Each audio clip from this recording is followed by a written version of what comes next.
Moti i pazakont me shira të rrëmbyeshëm ka shkaktuar viktima edhe në Itali.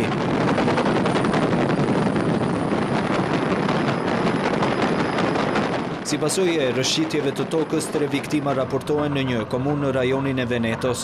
Një prej tyre është një turist çek dhe një tjetër një vajzë 14 vjeçare. Trupi i pajetit turistit u gjet pranë një automjeti të përpir nga balta, ndërsa bashkëshortja e tij u nxorë gjallë nga makina nga ekipet e shpëtimit. Viktima e tretë besohet të ketë qenë një i afërm i vajzës.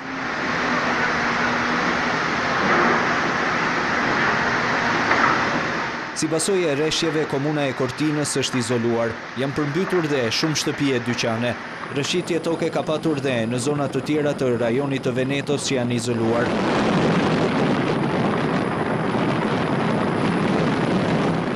Dhjetëra zjarfikës dhe vullnetar po punojnë për pastrimin e rrugëve nga balta dhe gurët.